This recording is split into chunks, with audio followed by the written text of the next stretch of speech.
Hey everybody, I'm Lizzie Murphy. In today's video, I'm going to show you all the books that I got from my day at the bookstore last Thursday, July 12th. So let's get into it. So I forget how many Hardy Boys books I got, but I got quite a lot, and I put all of my books that I got in my TBR shelf, and I'm like, oh my gosh, I forgot I need to do a video. So I totally messed up, and I remember the non-series books that I got, they were really easy to find. But the Hardy Boys books are not, and I put them all together, and I don't remember which ones I got. First one, I am going to show you all, you all can try to say the name of this. I'm not going to. I'm just going to show you all the cover, and I'll have the title pop up for you all so you all will see it clearly. And I'm going to read these synopses for all the books that I have. For those of you who have not played this game series, this is not going to interest you very much, so just skip ahead if you want to the next book. This is the only video game type book that I have, so you can skip to the next one if you want to. The Spartan 2 program has gone public. Tales of super soldiers fending off thousands of Covenant attacks have become the stuff of legend. But just how many Spartans are left? While the Master Chief defends a besieged Earth and the myriad factions of the Covenant continue their crusade to eliminate humanity, an ultra-secret cell of the Office of Naval Intelligence, known as Section 3, devises a plan to buy the UNSC vital time. They're going to need hundreds of willing soldiers, though, and one more Spartan to get the job done. The planet Onyx is virtually abandoned and the perfect place to set this new plan in motion. But when the Master Chief destroys Halo, something is triggered deep within Onyx. Ancient Forerunner technology stirs, and the fleets of UNSC and Covenant race to claim it to change the course of a human-Covenant war. But this reawakened and ancient force may have plans of its own.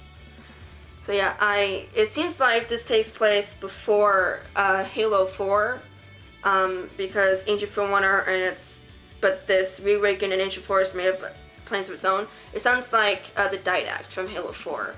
So I'm really excited to start reading this. It is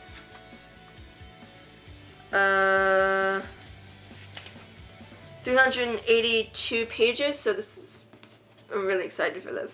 Okay, going on to the next one. This is Predator. And we'll read the synopsis.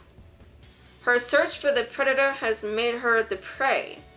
The murder of Krista Carmichael's 14-year-old sister by an online predator has shaken her faith and made her question God's justice and protection. Desperate to find the killer, she creates an online persona to bait the predator. But when the stalker turns his sights on her, will Krista be able to control the outcome? Ryan Adkins started the social network Grapevine in his college dorm and has grown it into a billion-dollar corporation. But he never expected it to become a stalking ground for online predators. One of them lives in his town and has killed 2 girls and attacked a third. When Ryan meets Krista, the murders become more than a news story to him, and everything is on the line. Joining forces, Ryan and Krista set out to stop the killer. But when hunters pursue a hunter, the tables can easily turn. Only God can protect them now. I didn't read the full synopsis when I bought the book, because I've read 3 other books of hers, and now I'm like, okay, this is like really cool. This looks really good. I'm excited for this. Oh my gosh. Okay, next one I'm going to show you all is Sarah's Choice.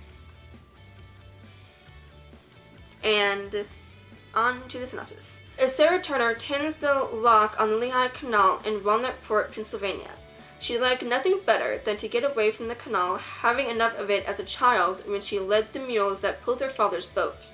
But being a widow with 3 small children, she seems to have no other option. Sarah isn't looking for love again, but should she ever find it, she knows it could never be with a canal man.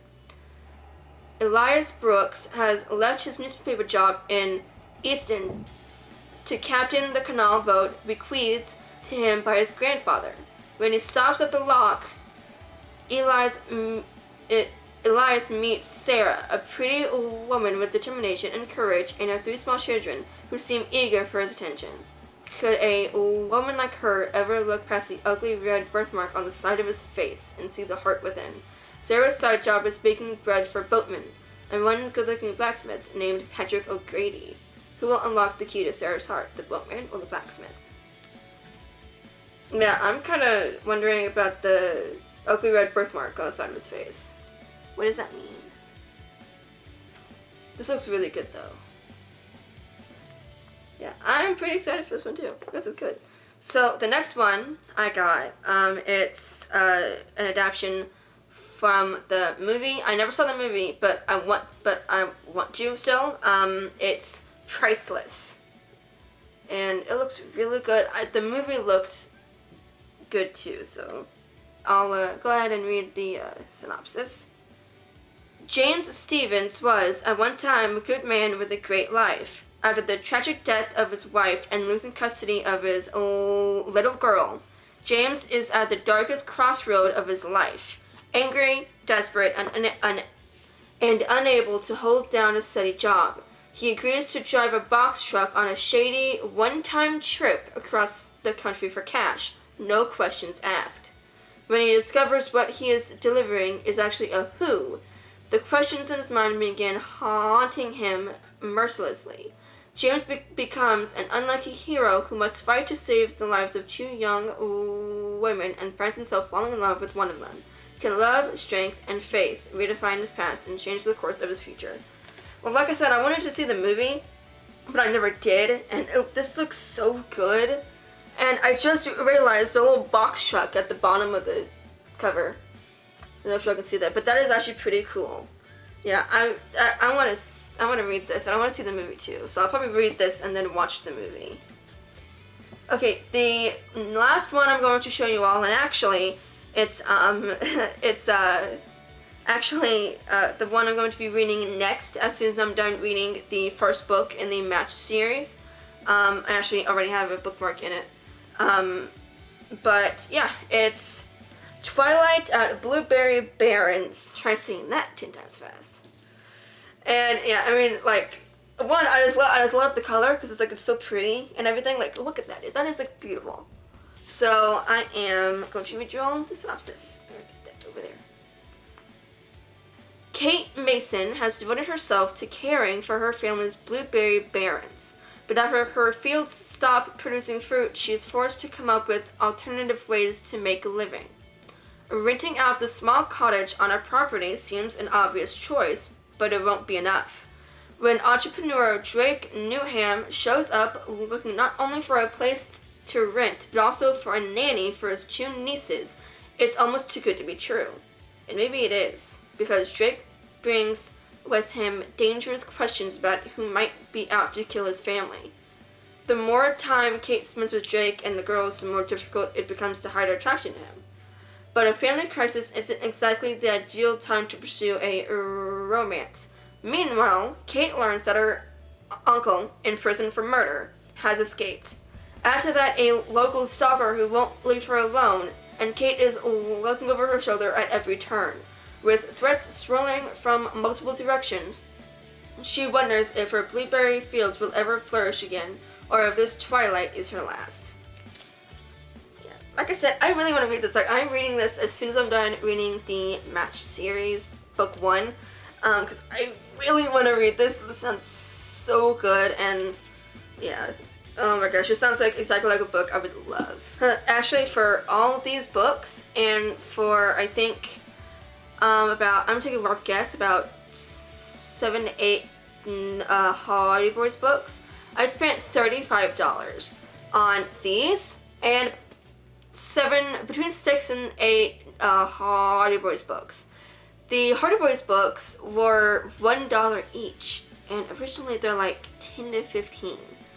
And this one, off the top of my head, I think it was like $7. And normally at other bookstores, like a hardback especially, at a store that's close to me, a hardback is $20. And this looks like it's in pretty good condition.